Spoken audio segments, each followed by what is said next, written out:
तो 35A को लेकर सस्पेंस बरकरार है और इस सस्पेंस के बीच सियासत भी तेज हो गई है। जो सूबे की दो सबसे बड़ी सियासी जमातें हैं वो इस पर जमकर सियासत कर रही हैं। अफवाहों का माहौल गर्म है और ऐसे में सामने आकर ये कहना पड़ा सत्यपाल मलिक को, हुकूमत के जो नुमाइंदे हैं उनको ये कहना पड़ा कि जो 100 इजाफी कंपनियां पैरामिलिट्री फोर्सेस की वहां पर तैनात की गई हैं वो दरअसल इलेक्शन के मद्देनजर हैं। और वैसे भी पुलवामा हमले के बाद से ही कश्मीर में एक अलग तरह का माहौल लगातार बना हुआ है। इस पर बात करने के लिए खास मेहमानों का पैनल हमारे साथ जुड़ गया है। इनका तारुफ मैं आपसे कराना चाहूंगी। मेरे साथ मौजूद हैं लेफ्टिनेंट जनरल उत्पल भट्टाचार्य जी, डिफेंस एक्सपर्ट के तौर पर। इसके साथ ही प्रज्ञा भूषण साहिबा मेरे साथ मौजूद हैं, सुप्रीम कोर्ट की वकील हैं। प्रिया चौधरी बीजेपी की लीडर मेरे साथ जुड़ गई हैं। इसके साथ ही संजीव पांडे साहब मेरे साथ सीनियर जर्नलिस्ट चंडीगढ़ स्टूडियो से जुड़ गए हैं। आप तमाम मेहमानों का बहुत बहुत इस्तकबाल है। सबसे पहले प्रज्ञा जी, शुरुआत मैं आपसे करूंगी क्योंकि ये कानूनी ये मामला है। जिस तरह का सस्पेंस फिलहाल इस पर बना हुआ है, कल क्या इसको लेकर सुनवाई शुरू हो सकती है और क्या लग रहा है क्या कुछ होना है नेक्स्ट अब इसमें? बिल्कुल बुशरा जी, ये 2014 से पेटिशंस ज्यादातर डली हुई हैं, जिसमें कि main petition we the citizens की है, जिसमें कि ये कहा जा रहा है कि आर्टिकल 35A जो है वो अमेंडमेंट के थ्रू कभी कॉन्स्टिट्यूशन ऑफ इंडिया में लाया ही नहीं गया था। वो एक सिंपल प्रेसिडेंशियल ऑर्डर था और क्योंकि अमेंडमेंट का प्रोसीजर आर्टिकल 368 में जो है वो फॉलो ही नहीं हुआ था, तो वो कभी भी लीगल सैंक्टिटी ले ही नहीं पाया और इसलिए उसको खारिज कर देना चाहिए।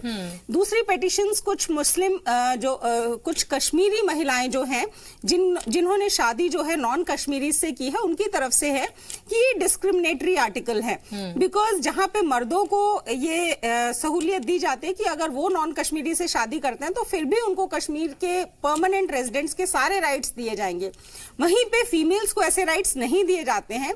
तो आज के जमाने में जब पूरी दुनिया में राइट टू इक्वालिटी की बात हो रही है, वहीं पे हमारे ही देश में एक जगह ऐसी भी है जहाँ पे फीमेल्स और मेल्स में डिस्क्रिमिनेशन किया जाता है। तो ये हमारे फंडामेंटल राइट के भी खिलाफ हो जाता है। इस बेसिस पे भी इस पे पिटिशन डाली गई है, जो कि बहुत हाई चांसेस हैं कि कल 26 फरवरी से सुप्रीम कोर्ट में इसकी सुनवाई की जाएगी। जी, लेकिन सवाल ये भी उठता है और लोग ये पूछना चाहते होंगे, जब ये इतना इंपॉर्टेंट आर्टिकल है जो अमेंडमेंट, तो इसमें अमेंडमेंट क्यों नहीं किया गया? क्यों थ्रू प्रेसिडेंट इसको लाया गया है? क्या ये आपको ये नहीं लगता कि इस तरह से लाकर एक तरह से जो कानूनी मजबूती इसे मिलनी चाहिए थी वो कानूनी मजबूती ने इसे नहीं मिल पाई है? ये जहां तक, जैसे अगर हम इस आर्टिकल की बात करेंगे तो आर्टिकल 370 जो कश्मीर के कॉन्स्टिट्यूशन की बात करता है वो 1950 में लाया गया, जबकि आर्टिकल 35A 1954 में उसके 4 साल बाद लाया गया। तो इस आर्टिकल की शायद इतनी जरूरत ही नहीं थी, क्योंकि ये आर्टिकल भारत के साथ कश्मीर के रिलेशनशिप को मजबूती देने की बजाय शायद भारत के साथ कश्मीर को तोड़ता ज्यादा है। और अगर ये आर्टिकल नहीं भी, बिकॉज ये आर्टिकल वैसे भी थ्रू प्रॉपर अमेंडमेंट और थ्रू प्रोसीजर फॉलो किए बिना ही आया था, तो ये अगर नहीं लाया जाता तो आज की जो हालात कश्मीर और भारत के बने हुए हैं, शायद वो हालात कब के सुलझ गए होते और इस तरह के हालात पैदा ही नहीं होते अगर ये आर्टिकल 35A नहीं होता। तो जो अपने ही राज्य की महिलाओं को राइट्स नहीं दे पा रहा आर्टिकल, वो पूरे देश के साथ कैसे जुड़ेगा, ये बात तो सोचने वाली है। प्रिया, जब आपकी हुकूमत आने से पहले जब आपने मैनिफेस्टो लोगों के सामने रखा था तो उसमें दफा 370 और 35A को लेकर ये कहा गया था कि जब आप हुकूमत में आए तो आप इसको खत्म करेंगे, क्योंकि ये आपकी सियासत का हिस्सा था। आपकी सेंटर में भी आपकी हुकूमत, फिर PDP के साथ आपने सूबे में भी हुकूमत बनाई, लेकिन उसके बावजूद भी सिर्फ आप इस पर सियासत ही करते रहे, इस पर आपने किया कुछ नहीं। देखिए, किसी भी चीज पर स्टेप लेने से पहले ये देखा जाता है कि हमारा साथ कितना दिया जाएगा। अगर इस पे उस टाइम पे एकदम से कार्रवाई शुरू कर दी जाती तो आज जहां पर आप देश में एकजुटता देख रहे हैं, शायद उस वक्त पे आप नहीं देख पाते। और जैसे हम तकरीबन देशद्रोह के कानून पे बहस करते हुए दिखाई देते हैं कि 1836 का कानून है जिसकी जरूरत नहीं है, अंग्रेजों ने अपनी सुविधा के लिए बनाया था, वैसी एक बहस इस पे चल रही होती, हम उस पे ये कहते हुए दिखाई देते कि नेहरू ने अपनी सुविधा के लिए इसको नहीं प्रिया, लेकिन आपने तो वादा किया था ना, आपने तो वादा किया था ना, और आप ये भी नहीं कह सकते नहीं, अब तो 5 साल आपकी सरकार के का पूरा जो टेन्योर है वो पूरा होने जा रहा है।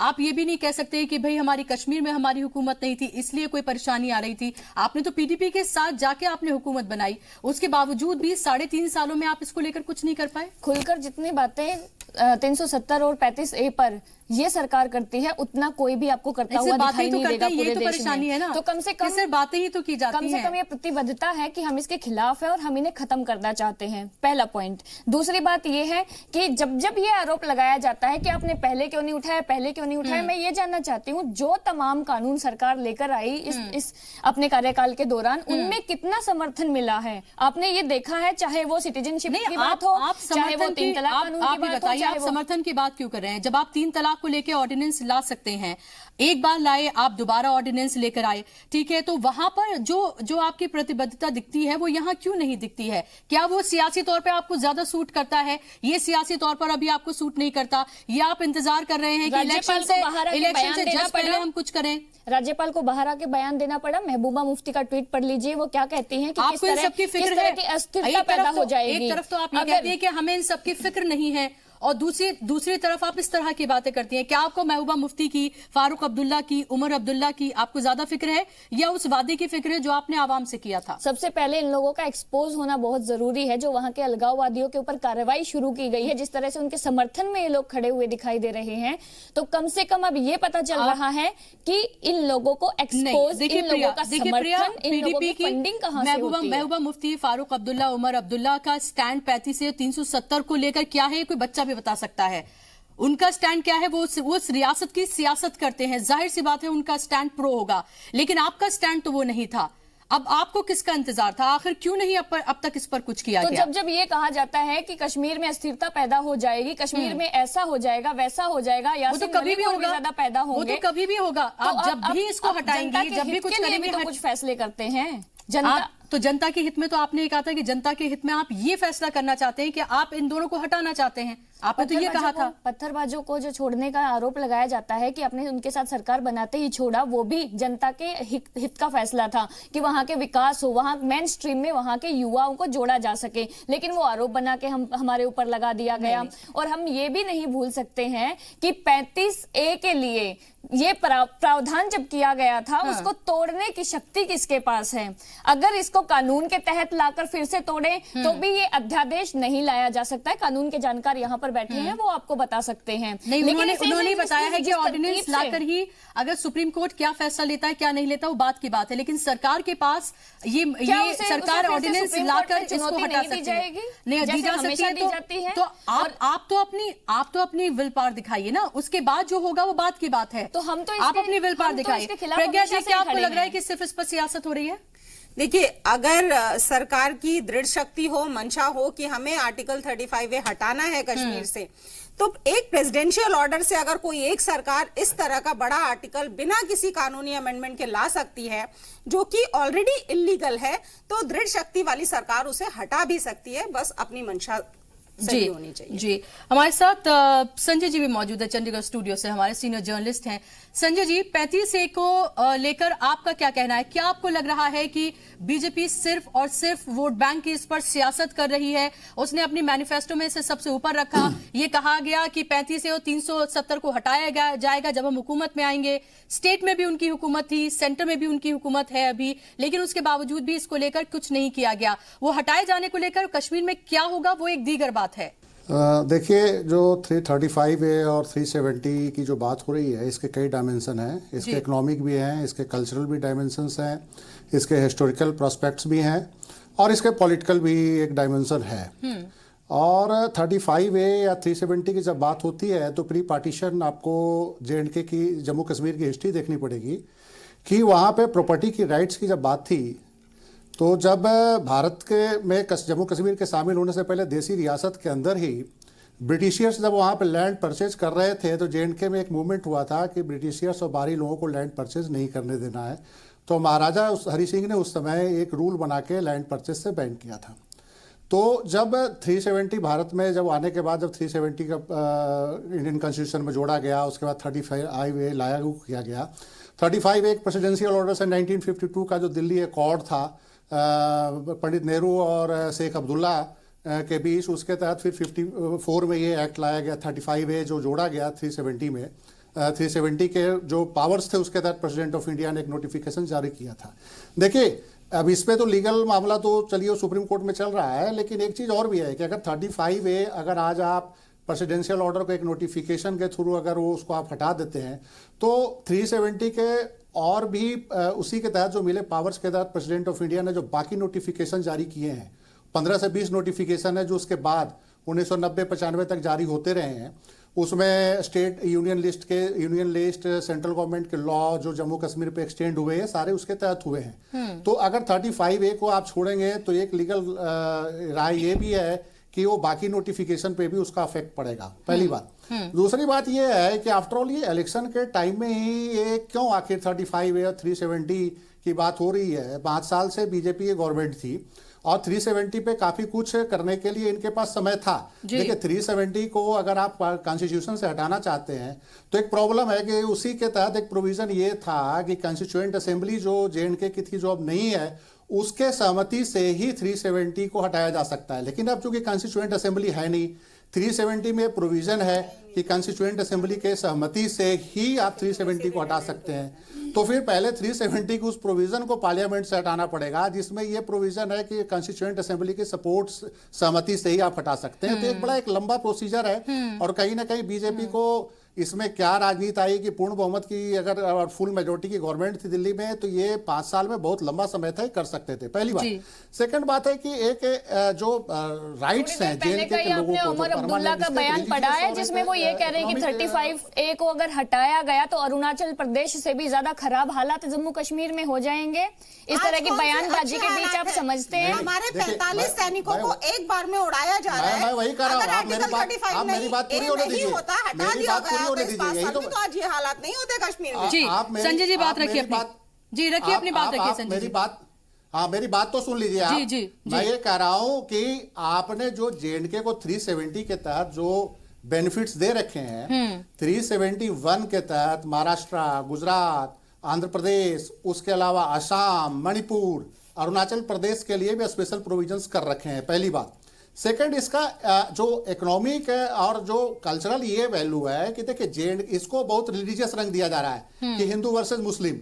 लेकिन एक बात बताइए कि ये 370A का बेनिफिट सिर्फ J&K के घाटी के मुसलमान नहीं ले रहे हैं, इसका बेनिफिट लद्दाख के बुद्धिस्टों को भी है और J&K और जम्मू रीजन के हिंदुओं को भी है। आप जो कह रहे हैं जो महिलाएं ऐसे केसेस जो गई हैं उसमें हिंदू महिलाएं गई हैं और वो अपने हिंदू भाइयों का अगेंस्ट गई हैं। संजय जी महिला और पुरुष की बात हो रही है कि हमें प्रॉपर्टी में राइट नहीं मिल रहा है, तो इसको नहीं, मैं ये कह रहा हूं कि ये जहां पे महिला और पुरुष की जब बात हो रही है उससे मैं सहमत हूं कि ये एक भेदभाव और ये वैसा कानून है। लेकिन ये सिर्फ जो एक रिलीजियस पूरे कंट्री में जो एक रंग दिया जा रहा है कि हिंदू वर्सेस मुस्लिम, घाटी के मुसलमानों को इसका बेनिफिट मिल रहा है, ऐसा कुछ नहीं है। ये जो लॉ है 35A का बेनिफिट लद्दाख के जो बुद्धिस्ट हैं और J&K जम्मू के जो हिंदू हैं। सेकंड, आप ये बताइए कि आज अरुणाचल में क्या हुआ।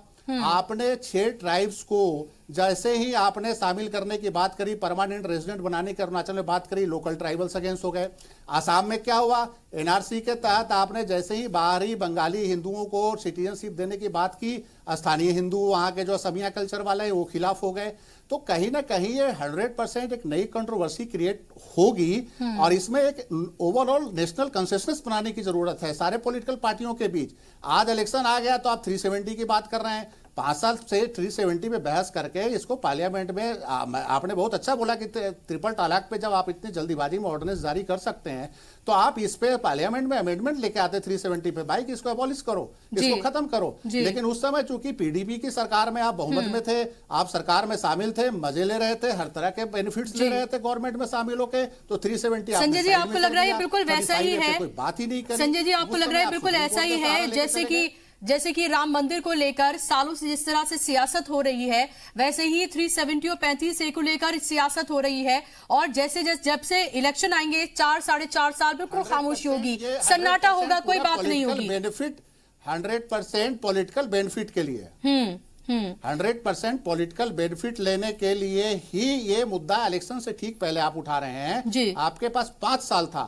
5 साल में आप 35A को प्रेसिडेंशियल ऑर्डर से ही अगर विड्रॉ हो सकता है तो प्रेसिडेंशियल ऑर्डर से विड्रॉ कर देते, 2014 में ही कर देते, 2015 में सुप्रीम कोर्ट में जाने की जरूरत नहीं थी। 2014 में बीजेपी की सरकार आ गई थी सेंटर में। अब जब इलेक्शन आ गया है तो अब बात हो रही है कि इसको विड्रॉ करो वो ना करो। अरे भाई इतनी जल्दीबाजी क्या है, अभी हालात अच्छे नहीं है अगर तो आप वहाँ पे हालात को, यूथ को, सारे लोगों को कॉन्फिडेंस में लेने के बावजूद बजाय आप एक नया विवाद क्रिएट कर रहे हैं। पूरे देश में एक तरह से एक माहौल बनाया जा रहा है। तो ये सिर्फ राजनीति है। मुझे नहीं लगता कि इससे पूरे कंट्री को कोई बेनिफिट होने जा रहा है और जेएनके के लोगों को कोई बेनिफिट होगा। जी, बेनिफिट होने जा रहा है तो बस सिर्फ और सिर्फ भारतीय जनता पार्टी को, जो इसकी लगातार सियासत कर रही है। उत्पल जी, क्या आपको लग रहा है कि फिलहाल जिस तरह के माहौल फिलहाल वादी में बने हुए हैं, हमने अभी अभी अपने इतने जवानों की शहादत दी है, उसके बाद से तब से ही हम देख रहे हैं कि वादी में माहौल जो है वो बेहद टेंस्ड बना हुआ है। छोटी छोटी सी बात जो है वो बहुत बड़ी बड़ी वहां पर हो जाती है, जैसे कि पैरामिलिट्री फोर्सेस की तैनाती वहां पर की गई है एक्स्ट्रा, तो उसके बाद से वहां अफवाह बहुत ज्यादा फैल गई और ऐसे में अलगाववादी जो है वो भी अपनी सियासत वहां पर कर रहे हैं। कर्फ्यू जैसे हालात, बंद, ये तमाम चीजें लग रहा है कि बिल्कुल आम से हो गई हैं। उसमें 35A की चिंगारी को और भड़काना, आपको लग रहा है कि वहां के माहौल को और ज्यादा खराब कर सकता है? बहुत अहम बात किया आपने। देखिए, आज से 9 दिन पहले 14 में हादसा हुआ पुलवामा में जी। 16-17 2 दिन तक एस्केप रूट, जो पीर पंजाल से हाजीपीर से जाने वाला रूट है, उधर पिंगाली में आप 18 घंटा का एक एनकाउंटर हुआ जिसमें कमरान का शहीद 2-3 उसका मारे गए। हमारा भी आप जानते हो, जी जी, मेजर्स, जवान सब, ये सब कुछ कार्रवाई हुआ साउथ कश्मीर में। उसका बाद कल से कार्रवाई हो रहा है नॉर्थ कश्मीर में, जिधर कंपैरेटिवली टेररिज्म को अंडर कंट्रोल लाया गया था। ये क्रेडिट देना पड़ेगा मौजूदा सरकार को जी। पिछली 2-3 साल में, अदरवाइज एक्टिविटीज ज्यादा नॉर्थ कश्मीर में होता था। लेकिन उधर भी कुलगांव में क्या हुआ आपने देख रहे हैं, वो that encounter is not 100% over yet. तो हमारा फौज में नहीं, हर एक चीज में चीज है, कोई प्रॉब्लम आ गया, कोई एडमिनिस्ट्रेटिव प्रॉब्लम आ गया, तो जो असली प्रॉब्लम है focus should be there. Actually उसका साथ भी प्रॉब्लम हो सकता है, 370, 350, इसका 35 है, उसका मतलब ये नहीं है बाकी हर एक चीज पड़ा रहेगा। उसको आपने फॉर द टाइम बीइंग उसको ठीक करके रखना है। The stability is required to be maintain. आज से 9 महीना पहले तक, मेरा ख्याल 9 कि 10 महीना पहले तक, ये along with the central government, state government भी बीजेपी था। अभी तो 3.5 साल रही है, अभी गवर्नेंस रूल है जी। अभी भी आप बोल सकते हो बीजेपी एक्चुअली जी। लेकिन तब तक हमारा वो JNK असेंबली भी सेशन में थे। जैसे आप लोग बता रहे थे, जैसे हमारा एडवोकेट मेम साहब भी बता रहे थे, वो भी रन कर रहे थे JNK असेंबली, और हमारा पार्लियामेंट तो है। उसी टाइम में 370 के लिए छेड़छाड़ कीजिए, 35A के लिए छेड़छाड़ कीजिए। एक चीज याद रखना पड़ेगा, हमारा पाकिस्तान से मॉनिटर हुआ है, ये सब कुछ पाकिस्तान से हुआ है पुलवामा का। हम पाकिस्तान का अगेंस्ट में हमारा सरकार कुछ सोच समझ के बहुत सब डिप्लोमेटिक, इकोनॉमिक बहुत सा स्टेप्स ले रहा है, जो उसको आइसोलेट करने के लिए, उसको इकोनॉमिक्स के लिए। कश्मीरी हमारा एरिया दुश्मन नहीं है कश्मीरी का अगेंस्ट में, बिकॉज 35A बताइए, 370A बताइए, it is between Kashmir and the rest of the country. Actually, it is not to do with the Pakistan. Is it the right time? हम वोट का बात जा ही नहीं रहा हूँ। बिल्कुल बिल्कुल। Is it the right time to deal with it? बहुत सही बात आपने ये कही है कि क्या ये सही वक्त है वाकई में, जब हम बाहरी ताकतों से लड़ रहे हैं, जो हमारी चैलेंज जो है वो अभी फिलहाल बाहरी ताकतें हैं। संजय जी, मुझे बताइए कि अगर 35A वहां से हटा दिया जाता है तो क्या आपको ये लगता है कि वहां का जो फिलहाल अनएम्प्लॉयड यूथ है, वहां पर कोई इंडस्ट्री नहीं लगी हुई है, एजुकेशन का भी अगर हम बात करें तो उस तरह से नहीं है जो वहां पर होना चाहिए, क्या ये पूरी तस्वीर बदलेगी या फिर कुछ और होगा?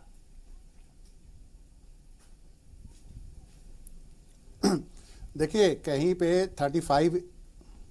35A की जब बात होती है ना, तो 35A को हटाने की बात है, तो ये प्योर जो है फिलहाल तो पॉलिटिकल लग रहा है। अगर ये JNK के डेवलपमेंट के लिए अगर बहुत बड़ा इशू होता तो मुझे नहीं लगता है कि बाकी स्टेटों को भी आप इस तरह से प्रोविज़न देते और उनको सर्टेन प्रोटेक्शन देते, पहली बात। और जेएंडके के डेवलपमेंट के लिए मसला ये नहीं है कि वहाँ पे प्राइवेट सेक्टर जाके डेवलपमेंट करे। एक ऐसा स्टेट जो 70 सालों से एक बहुत बड़ा मतलब कि कॉन्फ्लिक्ट का सेंटर बना हुआ है, उसके डेवलपमेंट के लिए गवर्नमेंट ऑफ इंडिया को आगे आना पड़ेगा। एम्प्लॉयड को यूथ रोजगार देने के लिए, एम्प्लॉयमेंट जनरेट करने के लिए गवर्नमेंट ऑफ इंडिया और स्टेट गवर्नमेंट को आगे आना पड़ेगा।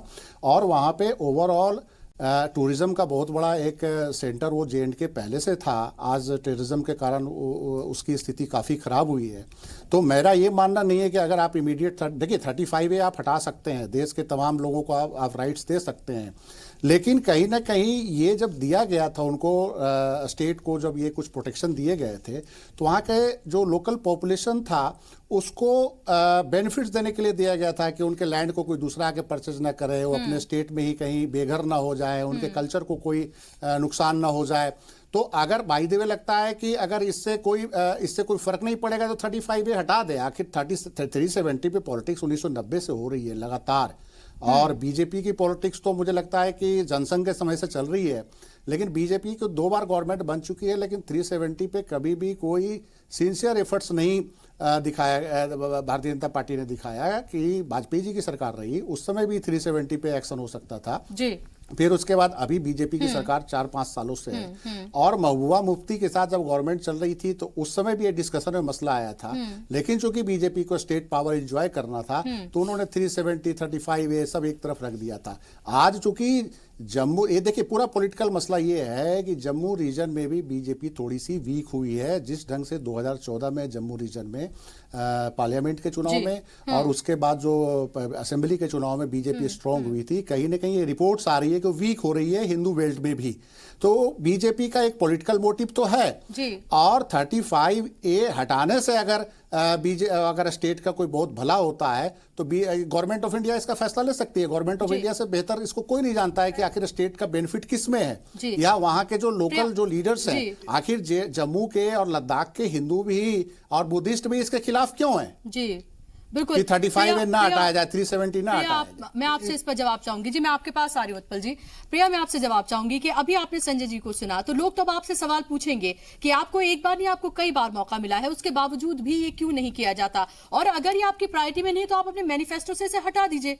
फिर आप इस पर इतनी बड़ी बड़ी बातें करते क्यों हैं? 35A को लेकर जिस विरोध की ये बात कर रहे हैं उसमें मैं 2 चीजें स्पष्ट कर दूं। एक कश्मीर रीजन है और एक जम्मू और लेह लद्दाख रीजन है।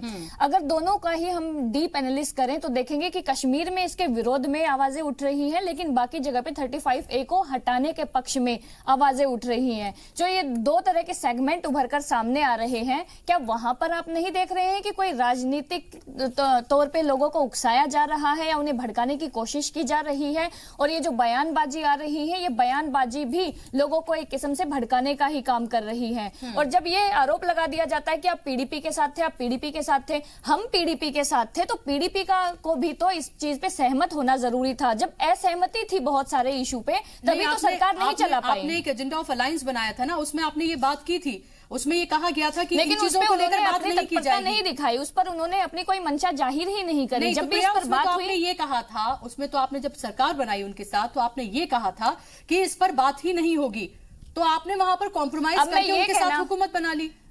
जम्मू कश्मीर जो मेमोरेंडम बनाया गया था उनके साथ अलायंस का कि आप किन शर्तों पर सरकार बनाने के लिए आगे बढ़ रहे हैं, उन शर्तों पे उन्होंने उसको हटा दिया। बीजेपी का एजेंडा शुरू से ही रहा है, पूरे उनके 2014 के मैनिफेस्टो में रहा है। हुकूमत बनानी नहीं चाहिए थी ना फिर पीडीपी के साथ। तो राज्य के विकास का दायित्व अगर हमने लिया है और हम ये कह रहे हैं कि कश्मीर में एक स्थायी सरकार को हम देना चाहते हैं, कश्मीर के विकास के लिए देना चाहते हैं, उस चीज के मद्देनजर वहां पर सरकार बनाई गई थी और अब प्रेसिडेंट रूल था। अब भी तो हमने अपने भरसक प्रयास किए, लेकिन जब सामने वाला गठबंधन का दूसरा अलायंस जो है वो साथ देने को तैयार नहीं है, तो क्या एक ही हाथ में लड्डू लेकर या एक ही हाथ से हम प्रयास करके ये सारी चीजें बना सकते थे? नहीं हो सकता था और अलायंस टूट गया। जी उत्पल जी, मेरे को एक सवाल है। कॉमन मिनिमम प्रोग्राम में जब राज चल रहे थे बीजेपी एंड पीडीपी, एटलीस्ट कारदू से आए हुए बहुत से हिंदू है जो राजौरी, पीर पंजाल, नौशहरा एरिया में है,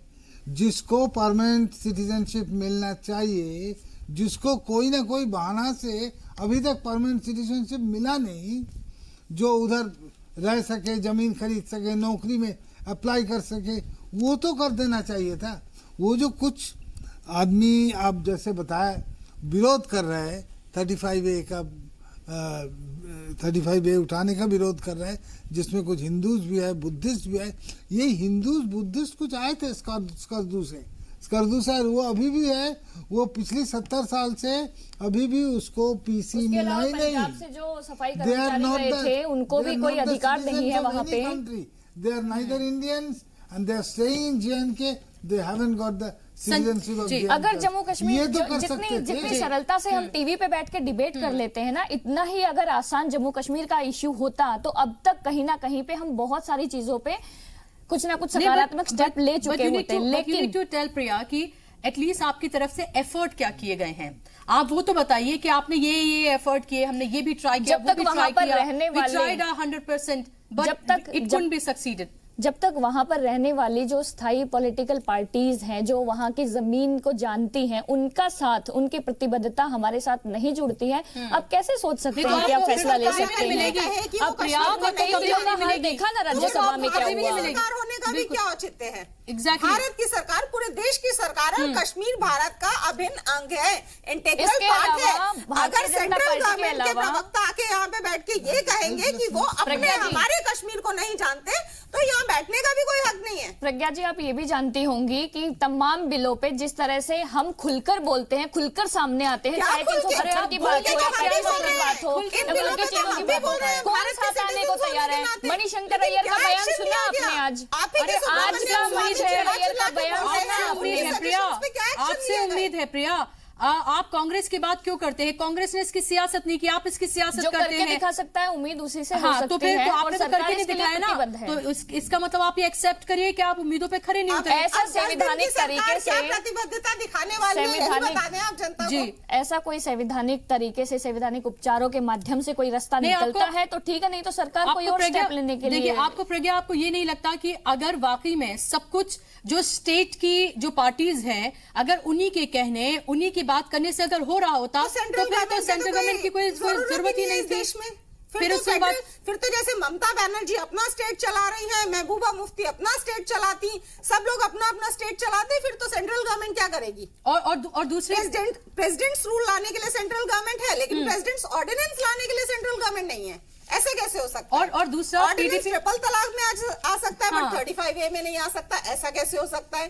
तो मींस आप पिक एंड चूज कर रहे हैं, जहाँ पे आपको सहूलियत क्योंकि है, वो ट्रिपल आप तलाक पे choose देश में कर रहे दंगे हैं। नहीं होंगे, ट्रिपल तलाक में लोग सड़कों पर नहीं उतरेंगे, सड़कों पे तो लेकिन ट्रिपल तलाक में भी 35 से उतरे, 3570 पे जम्मू कश्मीर की जो हालत बना दी जाएगी, वो देखिए आप, लोग हजारों लाख से सड़कों पर आई थी, आम जनता को बरगलाएंगे। 35A में अगर आप ही के देशवासी जाके कश्मीर में बस जाते हैं, वहाँ इंडस्ट्रीज लग जाती हैं, वहाँ के बच्चों को जॉब्स मिल जाती हैं, एम्प्लॉयमेंट्स मिल जाती है, और वो पत्थर फेंकने वाले जॉब को छोड़ करके, पत्थर मारने वाले जॉब को छोड़ करके आपके इंडस्ट्रीज में काम करेंगे, तो वो देश के भलाई के लिए कैसे नहीं है, यही समझा दीजिए आप।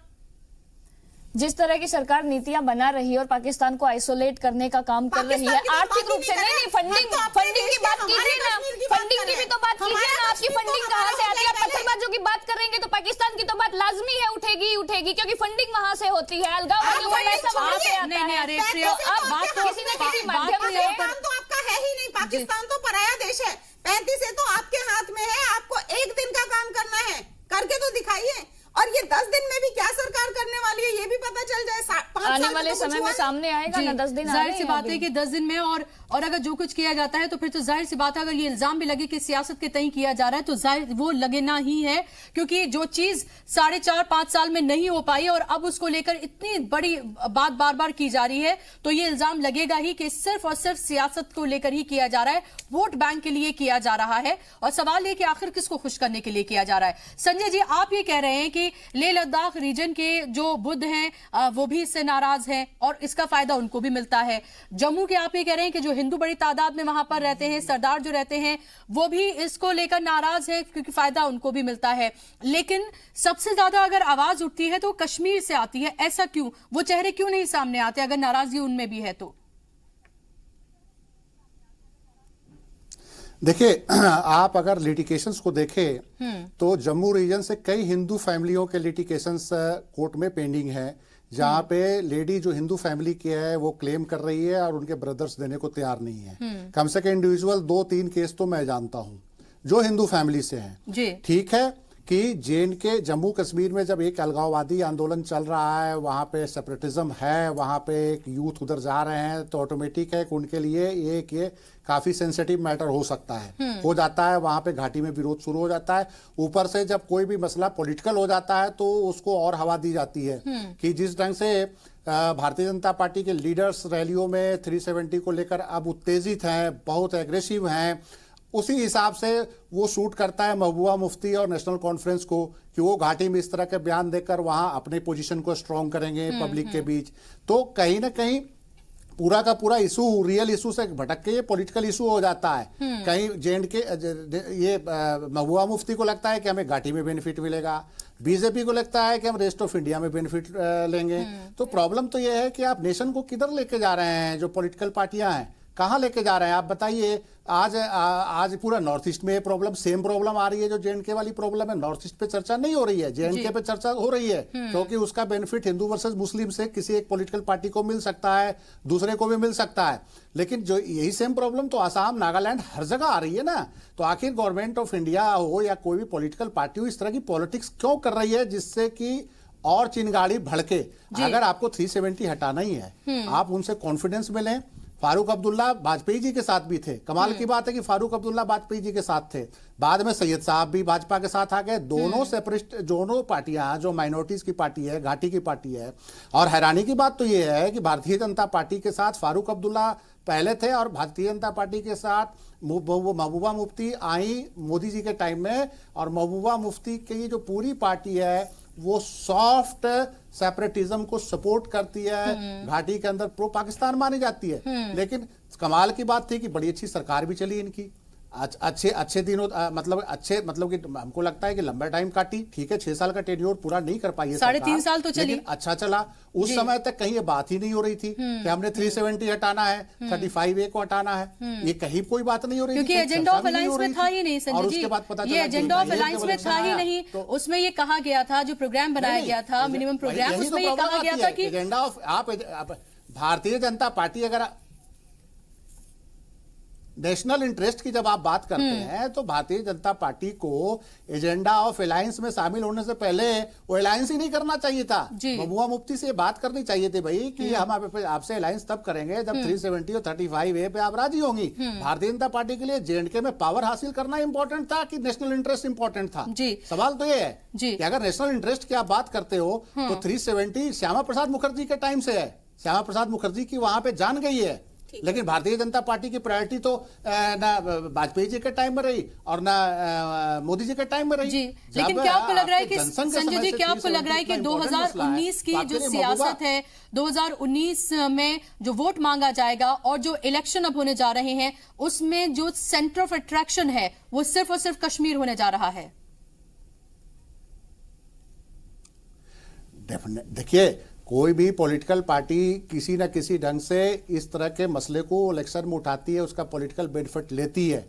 और हमें ये सारी परिस्थितियों को देखते हुए सारी जो पोजीशन जो नजर आ रही है, तो डेफिनेटली जिस ढंग से चुनाव में बात हो रही है, मतलब कि पुलवामा कांड को लेकर, पुलवामा में जो हमारे सैनिक, हमारे जो सीआरपीएफ के जो हमारे जवान शहीद हुए, उसको लेकर भाषणबाजी ही हो रही है जाके रैलियों में। कहीं पे कोई कंक्रीट रिजल्ट नहीं आ रहा है। और पाकिस्तान का तो नहीं किया जा सकता। आप ये भी तो समझते होंगे सरकार की जवाबदेही भी तय होती है। अगर हमारा सैनिक, आर्थिक या राजनीतिक रूप से जो भी घटा होगा, पाकिस्तान को उरी के बाद सीधा अगले दिन जाके सर्जिकल स्ट्राइक नहीं कर दिया गया था, पूर्ण और पूर्व तैयारी के साथ किया गया था। और ऐसे ही अब सरकार की मंशा है कि पूर्ण और पूर्व तैयारी के साथ किया जाएगा। मैं वही कह रहा हूं। और आपने घबराहट देखी है पाकिस्तान की? उन्होंने अपने बॉर्डर वाले गांव खाली करा दिए हैं, आर्मी के हॉस्पिटल खाली करा दिए हैं। अब कल का बयान जारी किया इमरान खान ने फिर से कि हम शांति की बात करने के लिए बात करना चाहते हैं भारत से, भारत एक मौका तो दे हमें। ये डर, ये बौखलाहट इसीलिए है क्योंकि इस चीज का मुंहतोड़ जवाब दिया जाएगा, लेकिन अचानक बिना किसी तैयारी के दिया जाएगा, ऐसा नहीं हो सकता है। एक मेरी बात सुन लीजिए जी। कभी भी इस तरह के कार्रवाई के लिए पॉलिटिकल बयानबाजी की जरूरत नहीं होती। 71 में बांग्लादेश बना, सर्जिकल स्ट्राइक से बहुत बड़ा स्ट्राइक था वो। पूरा एक कंट्री पाकिस्तान से टूट कर अलग हो गया, और कभी भी सर्जिकल स्ट्राइक को ये आर्मी की कार्रवाई है, इसको पॉलिटिकल बेनिफिट आप मत बनाने की कोशिश कीजिए। नहीं वो आप करवाइए, ये तो आप अगर दुश्मन मुल्क आपके टुकड़े करवाने को तैयार है तो आप चुप क्यों बैठे हैं? आप 4 टुकड़े करवाइए, लेकिन सिर्फ भाषण देके पूरे देश के अंदर हिंदू और मुसलमान का रंग देने की कोशिश जो करना, हिंदू मुस्लिम की बात कहां से आप बार-बार इस चीज में ला रहे हैं? बार-बार क्यों इस चीज को उठा रहे हैं आप? हिंदू मुस्लिम का मुद्दा ही कहां से आ गया है? जिस तरह से कश्मीर को टारगेट बनाया जा रहा है, जब देश सवाल कश्मीरियों को जिस तरह से टारगेट बनाया जा रहा है, उसके बाद तो इसलिए सवाल ही उठ रहे हैं। नहीं तो ये अलग-अलग जगहों पर हमने देखा है, कंबल बेचने वाला बेचारा, उसको पीटा गया बुरी तरीके से। तो अगर कश्मीर हमारा है तो कश्मीरी भी हमारे हैं। ये एक सेंस ऑफ सिक्योरिटी जो है वो हमें डेवलप करनी होगी। और ये अभी आप देखिए, वजीर आजम ने खुद बयान दिया, उन्होंने बयान दिया खुद, उन्होंने कहा कि कश्मीर जितना है उतने ही कश्मीरी भी हमारे हैं, और इस तरह की जितनी भी इंसिडेंसेस हो रहे हैं उनको दरकिनार करना चाहिए। लेकिन जब वजीर आजम ये बात कहते हैं तो आप ही की पार्टी के फिर और लीडर्स इस बात को क्यों नहीं समझते? फिर और जो लोग हैं जो इसमें मुलव्विस होते हैं, जो लोगों को मारते हैं, वो बातें इतनी जो हैं वो लोगों तक क्यों नहीं पहुंचती हैं? देखिए, जहां तक आपने ये बात कही कि लोगों तक क्यों नहीं पहुंचती है, ये जो कुछ घटनाएं हुई हैं इनकी निंदा तो सबने करी है, लेकिन सरकार से मोटिवेटेड ये घटनाएं हुई है या सरकार के किसी नुमाइंदे ने इस तरह की बात कही है उससे मोटिवेटेड होकर कही है? ऐसा भी नहीं हुआ। अगर एक गवर्नर आके कहते हैं, अगर ये गवर्नर आके ये कहते हैं, प्रिया मेरी बात सुनिए, अगर एक गवर्नर आकर ये कहते हैं कि कश्मीरियों का बायकॉट करिए, उनके सामान मत खरीदिए, अगर इस तरह की बातें गवर्नर की तरफ से कही जाती है, उनको लेकर कोई एक्शन नहीं लिया जाता, फिर तो सवाल बनता है ना। घोर रूप से इस बात की निंदा भी हुई है कि ऐसा नहीं कहना चाहिए था, बल्कि उन तस्वीरों की भी निंदा करी गई है जिनमें शहीदों के ऊपर लोग हंसते हुए दिखाई दिए गए हैं। और मैं खुद पार्टी के तौर पे प्रेजेंट करने पे यहाँ पे टीवी पे बैठ के ये बात कह रही हूँ, तो ये सब किया गया है। और दूसरा, कश्मीरी से कोई लड़ाई नहीं है, कश्मीर में जिन लोगों को बरगलाया जा रहा है, जो इसका माध्यम बन रहे हैं, उन लोगों से लड़ाई है।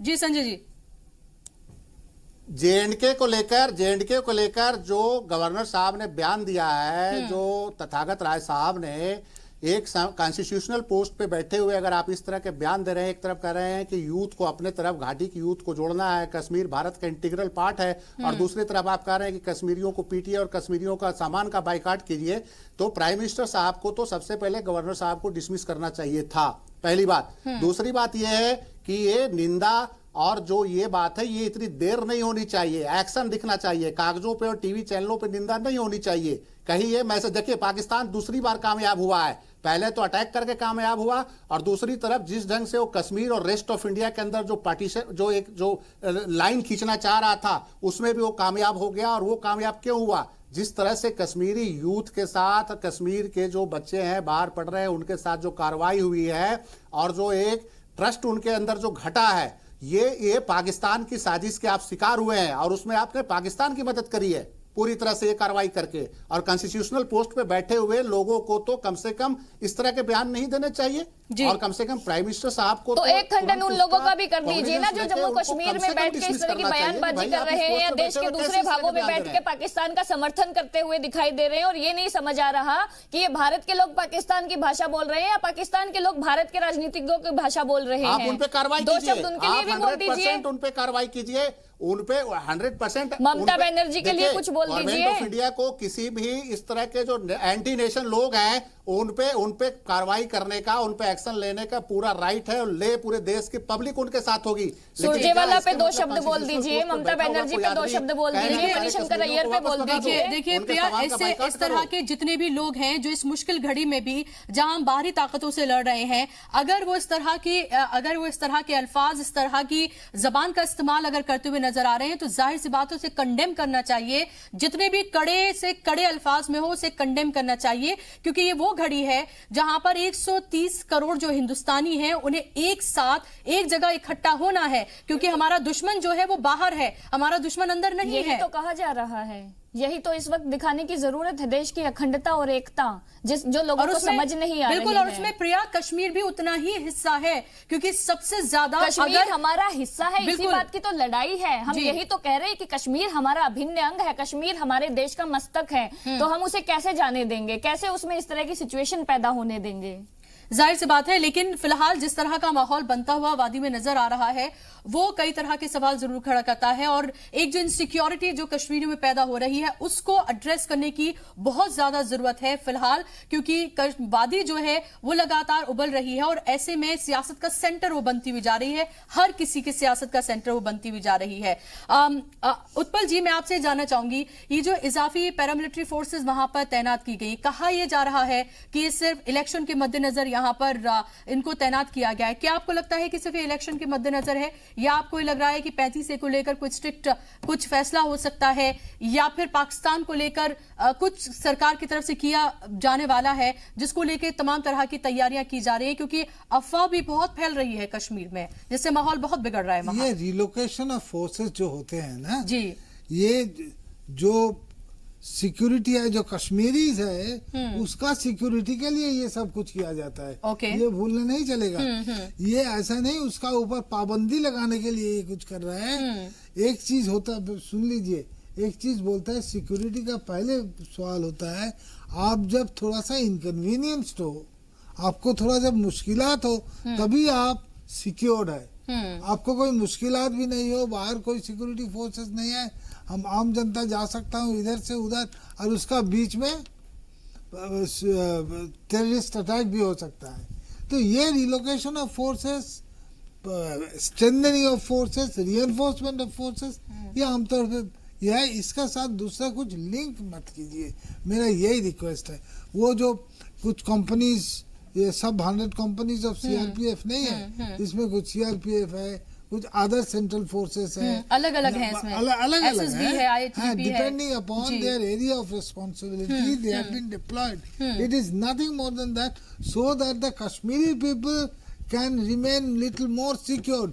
It is nothing to do to tie them up. और आप ये देखें कि बिल्कुल बिल्कुल अलग तरीके से कश्मीर में ये बताया जा रहा है, जो आप कह रहे हैं उसके बिल्कुल ऑपोजिट बात जो है वो कश्मीर में फैलाई जा रही है, और इसीलिए वहां पर अजीब तरह का माहौल बना हुआ है, और इसलिए सामने आके हुकूमत को ये कहना पड़ा कि भाई ऐसा कुछ नहीं है जिस तरह की अफवाहें फैलाई जा रही हैं। और हम भी ये अपील करते हैं, क्योंकि हमारा चैनल वो है जो कश्मीर में बहुत देखा जाता है, हम स्पेशली कश्मीर के लिए बुलेटिन हम यहाँ पर रन करते हैं, और ऐसे में हमारी अपील भी आपसे है कि किसी भी तरह की अफवाहों पर बिल्कुल भी गौर ना करें, आपकी हिफाजत हुकूमत की जिम्मेदारी है और वो जरूर होगी। हमारे साथ लगातार जो खास मेहमान बने हुए हैं, प्रज्ञा जी, मुझे बताइए कि जिस तरह से इसको लेकर सियासत हो रही है, क्या आपको नहीं लगता कि थोड़ा सा इंतजार और किया जा सकता है, क्योंकि जिस तरह से वादी में माहौल बना हुआ है ये उसे और ज्यादा थोड़ा खराब कर सकता है, क्योंकि 35A को और 370 को लेकर कश्मीर क्या सोचते हैं ये हमें बताने की जरूरत नहीं है। जाहिर सी बात है कि वो उसके लिए प्रो हैं, उनको एक स्पेशल वहां पर दर्जा मिला हुआ है।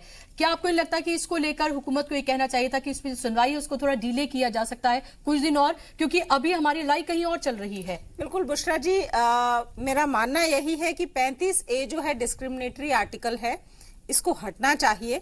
कश्मीर को धीरे धीरे पूरे देश के साथ एकसार होके आगे डेवलप होना चाहिए, बाकी देश के प्रदेशों की तरह डेवलप होना चाहिए, और उसके लिए सही समय भी बहुत जरूरी है, क्योंकि जब उस जगह के हालात ही ठीक नहीं है और वहां पे और अनरेस्ट लाया जाए तो उस तरह से चीजें नहीं चेंज होगी। जब बात डेवलपमेंट की है, जब बात प्रोग्रेस की है, तो वो तभी होगी जब वहां पे पीस है, वहां पे प्रोस्पेरिटी है, तभी डेवलपमेंट भी आएगी।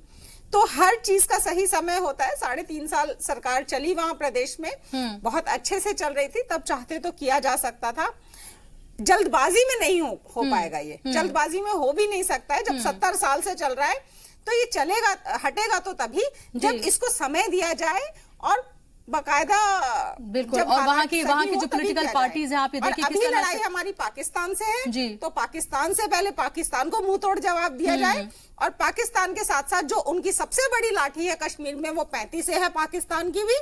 35A जाने के बाद, क्योंकि आप ये देखिए कि 35A फौरन वहां से बयान भी आता है, पाकिस्तान से बयान आता है इसको लेकर, वो हमें समझा रहे हैं चीजों को। पाकिस्तान की बहुत बड़ी लाठी है वो कश्मीर में, और आप क्योंकि जैसे ही सारा देश कश्मीर में घुस जाएगा तो पाकिस्तानियों को वहां के कुछ गुमराह बच्चों को बरगलाने का मौका नहीं मिल पाएगा। बिल्कुल, और ये देखिए सारा देश इमरान खान लगातार जो है जिस तरह से नरेंद्र मोदी ने एक तरह से रैली से एक भाषण दिया, उसके बाद इमरान खान फिर से आए हैं सामने और थोड़े डरे सहमे से उनका ये कहना है कि एक मौका और दिया जाए, अमन बहाली के लिए उन्होंने बात कही है, क्योंकि वजीर आजम ने उन्हें एक तरह से बताया कि जब वो वजीर आजम बने थे इमरान खान तो उन्होंने क्या कहा था और वो क्या कर रहे हैं।